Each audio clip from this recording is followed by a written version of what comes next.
Hello friends, എൻ്റെ പുതിയ വീഡിയോയിലേക്ക് എല്ലാവർക്കും സ്വാഗതം. എല്ലാവരും കാണുക. ഇത് കൊടൈക്കനാലിലോട്ട് പോവുക. ഷോർട്ടായിട്ട് ഞാൻ എൻ്റെ അക്കൗണ്ട് ഇട്ടിട്ടുണ്ട്. ഒരാൾ ഛർദ്ദിക്കാൻ ഇറങ്ങിയത്, അപ്പോൾ അതിൻ്റെ നേരെ ഒരു കട ഉണ്ടെന്നാണ് പറയുന്നത്. അങ്ങനെ ഞങ്ങൾ അവിടെ കയറി നല്ല പൊറോട്ടയും ബീഫ് കറിയും നല്ല ചൂടോടെ കഴിച്ച് അവിടെ നിന്ന് ഇറങ്ങിയിട്ട് നേരെ വീണ്ടും യാത്ര തുടങ്ങി. കുട്ടിക്കാനം, കുമളി, തേനി, കമ്പം വഴിയാണ് യാത്ര. കുട്ടിക്കാനം പോയിക്കൊണ്ടിരുന്നപ്പം ആദ്യം കുറച്ച് മഞ്ഞ്, പിന്നെ മഞ്ഞുകൾ കൂടിക്കൊണ്ടിരുന്നു. നല്ല വൈബായിരുന്നു. ഞങ്ങൾ ഇറങ്ങി നിന്ന് കുറേ നേരം ഇറങ്ങി നിന്ന് വീഡിയോസ് എടുക്കുകയും അവിടെ കുറച്ച് നേരം നിൽക്കുകയൊക്കെ ചെയ്ത്. നല്ല മഞ്ഞ്. വാഗമൺ പോയിട്ടുണ്ട്, 2-3 വട്ടം പോയിട്ടുണ്ട്, ഒക്കെ ശരിയാണ്. പക്ഷേ ആദ്യമായിട്ടാണ് ഇത്രയും നല്ല മഞ്ഞിലൂടെ പോയിക്കൊണ്ടിരുന്നത്.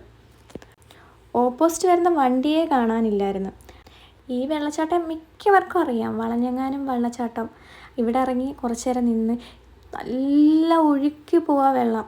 നല്ല രീതിക്ക് വെള്ളം വീഴുമായിരുന്നു. നല്ല ഭംഗിയായിരുന്നു കാണാനും. പിന്നെ മഴ കുറച്ച് ചാറ്റലേ ഉള്ളായിരുന്നു, വലിയ മഴയൊന്നും ഇല്ലായിരുന്നു. തുടക്കത്തിൽ വലിയ മഴയായിരുന്നു, പക്ഷെ കുറച്ച് കഴിഞ്ഞപ്പോൾ മഴയൊക്കെ കുറഞ്ഞു. ഇച്ചുൻ്റെ തൊപ്പി കാരണം കണ്ണ് കാണാൻ വയ്യ, എന്നാലും അവൻ പോസൊക്കെ ഇട്ട് നിന്ന്. അങ്ങനെ യാത്ര വീണ്ടും തുടങ്ങി. മഞ്ഞ് കൂടി വരിക. ഓപ്പോസിറ്റ് വരുന്ന വണ്ടി കാണാൻ വയ്യാത്തതുകൊണ്ട് പതുക്കെ പോയി.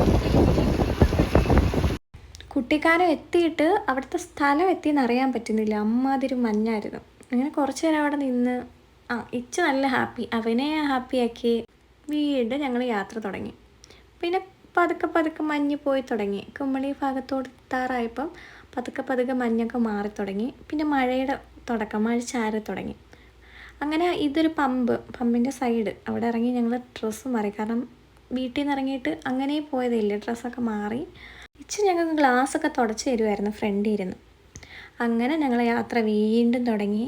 പിന്നെ മഴയും കുറഞ്ഞ് മഞ്ഞും കുറഞ്ഞ് ചുരം ഇറങ്ങി താഴെ ചെന്നപ്പം ഉപ്പിലിട്ട മാങ്ങയും എല്ലാം ഉപ്പിലിട്ട് വെച്ചേക്കുന്നു. അവിടെ നിന്ന് കുറച്ച് വാങ്ങി വീണ്ടും പോയി.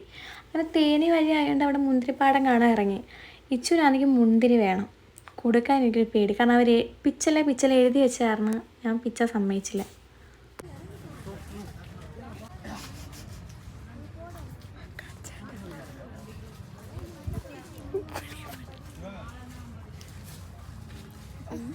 ആ കൊറണം പിച്ച് കൊടുത്തപ്പോൾ ഭയങ്കര ഹാപ്പിയായിരുന്നു. അത് തിന്നിട്ട് വീണ്ടും വേണമെന്ന് പറഞ്ഞു, പക്ഷെ പിച്ച് കൊടുത്തില്ല. അതിൻ്റെ ഫ്രണ്ടിലായിട്ട് ചെറിയൊരു പാർക്ക് പോലും ഒരുക്കി വെച്ചിട്ടുണ്ട്. അവനെ അവിടെ കണ്ടപ്പോഴത്തേന് ഇച്ചിനെ അവിടെ കയറണം. മോനെ അവിടെ കളിപ്പിക്കുകയൊക്കെ ചെയ്തിട്ട് കുറച്ച് നേരം അവിടെ നിർത്തിയുള്ളൂ. പെട്ടെന്ന് തന്നെ പോകണമല്ലോ എന്ന് വെച്ചിട്ട് കുറച്ച് നേരം അവനെ ഒന്ന് കളിപ്പിച്ചിട്ട് വീണ്ടും യാത്ര തുടങ്ങാമെന്ന് വെച്ചു. സുരളി വെള്ളച്ചാട്ടം കൂടെ കണ്ടിട്ട് പോകാമെന്ന് വിചാരിച്ചു. എന്തായാലും ആ വഴി പോവില്ലേ. അങ്ങനെ ഞങ്ങൾ അങ്ങോട്ട് പോയി. ബാക്കി പാർട്ട് വീഡിയോ വരുന്നതായിരിക്കും.